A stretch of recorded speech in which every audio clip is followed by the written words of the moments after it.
গত বুধবার টুলু মণ্ডলের আত্মীয় মীনার মণ্ডলের বাড়িতে উদ্ধার হয়েছিল টাকা সোনার পাহাড়। আর এই বুধবার টুলু মণ্ডলের শ্বশুর বাড়িতে অভিযান চালালো রাজ্য পুলিশের এসটিএফ। এই দিন সাত সকালে পারুইয়ে টুলু মণ্ডলের শ্বশুর বাড়িতে পৌঁছে যান এসটিএফ এর অফিসাররা। দড়ি দিয়ে ঘিরে ফেলা হয় গোটা শ্বশুর বাড়ি। এটা হচ্ছে পারুইয়ে টুলু মণ্ডলের শ্বশুর বাড়ির ছবি এবং এই মুহূর্তে গোটা বাড়ি কার্যত পুলিশ কিন্তু দখল নিয়ে রেখেছে এবং বাড়ির একেবারে সামনের দিকে যে জায়গা সেখানে হচ্ছে পরপর দেখতে পাচ্ছ র্যাফের ফোর্স, তারা হচ্ছে বাহিনী, তারা হচ্ছে এই যে বাড়ির চারপাশে দড়ি দিয়ে ঘিরে রেখেছে। তল্লাশি চলাকালীন টুলু মণ্ডলের শ্বশুর বাড়িতে সাদা পোশাকে জেলা পুলিশের আরেকটি দল পৌঁছয়। দেখা যায় বাড়িতে ঢোকার সময় সেই পুলিশ কর্মীদের কার্যত তল্লাশি করেন টুলু মণ্ডলের শ্বশুর নুরুল হক।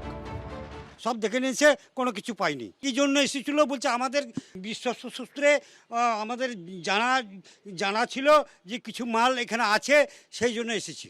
উনি কোথায় আমি বলতে পারবো না। দুপুরের দিকে ডাকা হয় বীরভূম জেলা পুলিশের বম্ব স্কোয়াডকে। টুলু মণ্ডলের শ্বশুর বাড়ির পিছনে থাকা একটি নির্মীয়মান অংশ, এমনকি পাশের আত্মীয়ের বাড়িতেও তল্লাশি চালান বম্ব স্কোয়াডের কর্মীরা। আমার তো হিংসে হয় টুলু মণ্ডলকে দেখে। আমি তো ডাক্তারি ছেড়ে পাথরের ব্যবসায়ী হলে ভালো করতাম। আমরা যেটা বলি, যতই লম্বা দড়ি হোক, দড়িরও কিন্তু শেষ আছে।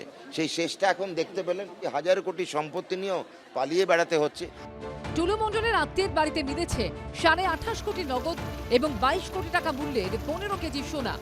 মোহাম্মদ বাজারের আলিশান বাড়ি, ফার্ম হাউস, কয়েক একরের পার্কিং লট, 243টা গাড়ি, পেট্রোল পাম্প, টাকা ও সোনা মিলিয়ে এখনো পর্যন্ত পাথর ব্যবসায়ী টুলু মণ্ডলের 220 কোটি টাকার সম্পত্তি বাজেয়াপ্ত হয়েছে। এতে লুট হয়েছে বাংলা সবাই জানে, কারণ প্রশাসন জানতো না। আমি তো চাইবো এই সরকার যে সমস্ত টুলু মণ্ডলকে যারা টুলু মণ্ডল করেছে, টুলু মণ্ডলের ধান্দার যারা ভাগ খেয়েছে, তারা কারা সেটা খুঁজে বার করুক। বিজেপি যে তোলাবাজি শুরু করেছে, তাতে 6 মাস থেকে 1 বছরের মধ্যে টুলু মিনি টুলু হয়ে যাবে। দিকে দিকে টুলুর বাবা জ্যাঠারা জেগে উঠছে। টুলু মণ্ডলের বিপুল সম্পত্তি ও টাকা উদ্ধারের ঘটনায় এফআইআর সংক্রান্ত তথ্য ও নথি চেয়ে পাঠিয়েছে এনফোর্সমেন্ট ডিরেক্টরেট। ইডি সূত্রে দাবি, সব খতিয়ে দেখে ইসিআইআরও দায়ের করতে পারে ইডি। অন্যদিকে খোঁজ না মিললেও আগাম জামিন চেয়ে হাইকোর্টে দ্বারস্থ হয়েছেন টুলু মণ্ডল। পার্থপ্রতিম ঘোষ, আবির দত্ত ও রাজীব চৌধুরী রিপোর্ট, এবিপি আনন্দ। বিদ্যাধরীর বুক থেকে সাদা বালি তুলে পাচারের অভিযোগ। উত্তর 24 পরগনার হাড়োয়ায় আইনকে বুড়ো আঙুল দেখিয়ে বছরের পর বছর চলেছে এই কারবার। রাজ্যে পালাবদলের পর থেকেই বদলে গেছে সেই ছবি। বোর্ডের লোকেরা খাদের কিনে, বোর্ডের লোকেরা কিভাবে বালি তুলতো? লোকে চলতো খালি করে, সাদা বালি তুলতো। এখন কি বন্ধ? সব বন্ধ সব। কয়েকদিন আগে পর্যন্ত হাড়োয়ার কুলটির ছবি ছিল একেবারে অন্য। অভিযোগ, বিদ্যাধরীতে নৌকো বেঁধে অবৈধভাবে তোলা হতো টন টন বালি। বিস্তীর্ণ এলাকায় সেই বালি পাচার করা হতো। বছর ধরে বিদ্যাধরী নদী থেকে সাদা বালি প্রকাশ্যে তোলা হতো, আর এখানেই জড়ো করে রাখা থাকতো সাদা বালি, আর সেই সমস্ত সাদা বালি গাড়িতে করে পাঠানো হতো অন্যত্র। রাজ্যে পালাবদল হয়েছে এবং বিজেপি সরকার প্রতিষ্ঠিত হয়েছে এবং করা হয়েছে পুলিশ প্রশাসন। সাদা বালি কারবার পুরোপুরি বন্ধ হয়ে গেছে। তার জায়গায় বৈধ ইমারতি দ্রব্য এখানে জড়ো করে রাখা হয়েছে এবং যারা দায়িত্বে আছেন তাদের বক্তব্য তারা এই ব্যবসা করতেন না, কিন্তু একসময় যে সাদা বালির ব্যবসা এখানে হতো তা তারা স্বীকার করে নিচ্ছেন। এদিন দেখা গেল এই বেআইনি কারবার পরিচালনা করার জন্য যে অফিস তৈরি করা হয়েছিল সেই অফিসও বন্ধ রয়েছে। বালি কবে থেকে বন্ধ হয়েছে? বালি প্রায় 1 মাসের উপরে। লুকিয়ে চুরিয়ে?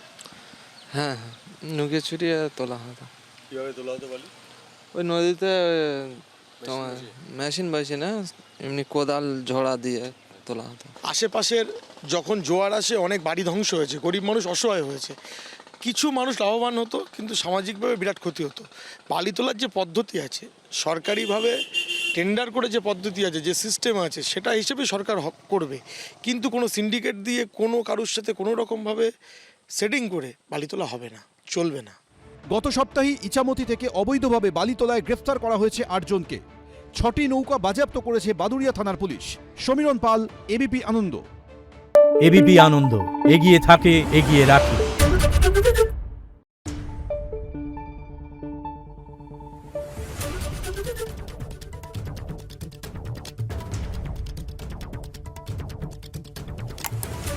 Thank you.